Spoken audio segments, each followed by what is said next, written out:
வரலாற்றுல பார்க்கிறோம். எந்த ஒரு அமலும் செய்திருக்க மாட்டாங்க. உள்ளம் தூய்மையாக இருக்கும். அந்த உள்ளம் தூய்மையாக இருந்த காரணத்திற்காகவே அல்லாஹ் ரப்பல் ஆலமீன் அவர்களுக்கு நிறைய அந்தஸ்துகளை வழங்கி இருப்பான்.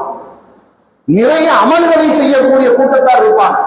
ஏராளமாக தொழுவாங்க, ஏராளமாக தான தர்மம் செய்வாங்க, ஏராளமாக நோன்பு நோட்பாங்க, நிறைய நல்ல அமல்களை செய்து கொண்டே இருப்பாங்க. ஆனா உள்ளம் தூய்மையாக இல்லை.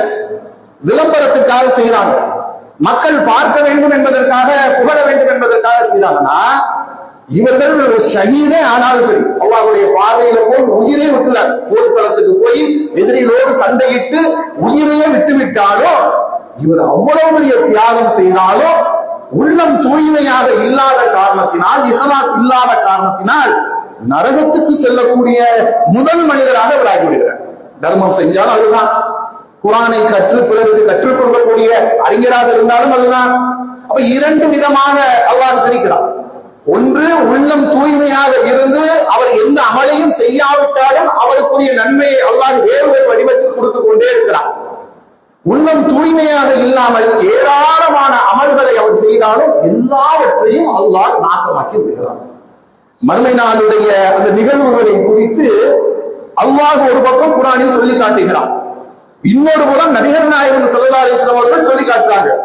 அது அல்லாஹ் ரப்பல் ஆலமீன் சொல்றான், அல் மாலு வல் பனூன், இந்த உலகத்துல யாருக்கெல்லாம் நாம் பிள்ளை செல்வங்களை கொடுத்தோமோ, யாருக்கெல்லாம் சொத்துக்களை கொடுத்தோமோ, இவை எதுவுமே மறுமை நாளில் யாருக்கும் எந்த பயனும் அளிக்காது. இந்த உலகத்துல சொத்து இருக்குன்னா இந்த உலகத்துல நாம் வாழ்கிற வரைக்கும் அனுபவித்துக் கொள்ளலாம். உலகத்துக்கும் நமக்கும் தொடர்பு முடிந்து விட்டதுன்னா நம்முடைய சொத்துக்களுக்கும் பிள்ளைகளுக்கும் உறவுகளுக்கும் மத்தியில தொடர்பு முடிபட்டு போயிடும். அப்ப மறுமையில என்ன பலன் அளிக்கும்? அல்லாஹ் சொல்றான், யார் தூய்மையான உள்ளத்தோடு வருவாரோ அவருக்குத்தான் மறுமை பலன் அளிக்கும். அப்ப நான் ஏராளமான சொத்துக்களை வைத்திருந்தேனே, எனக்கு நிறைய பிள்ளைகள், அத்தனையும் ஆண் பிள்ளைகளாக, ஆண் வாரிசுகளாக இருந்தது, அல்லாஹ் சொல்லுவான் எல்லாம் பூமியில முடிச்சு. இங்க என்ன எதிர்பார்ப்பேன்? இங்க நீ எதை கொண்டு வருவாய் என்று எதிர்பார்ப்பேன்? இஹ்லாஸா வந்தியா?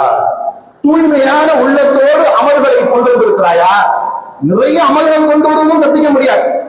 குறைய அமல்கள் இருந்தாலும் அந்த குறைவான அமல்களில் தூய்மையான எண்ணத்தோடு செய்திருக்கணும். இது எப்படி வித்தியாசத்தை அல்லாஹ் நமக்கு புரிய வைக்கிறான்? பெருமானார் ஸல்லல்லாஹு அலைஹி வஸல்லம் அவர்கள் சொல்றாங்க, மறுமை நாளில் கொண்டு வந்து எல்லோரையும் நிறுத்தி வச்சிருவாங்க. அல்லாஹ் ரப்பல் ஆலமீன் வருவதற்காக, விசாரணைக்காக அந்த மனுஷருடைய திரையில் அத்தனை மக்களும் நிற்பாங்க. கோடானு கோடி எல்லா மக்களும் வந்து நின்றுவாங்க. இப்ப அல்லாஹ்விடத்திலிருந்து ஒரு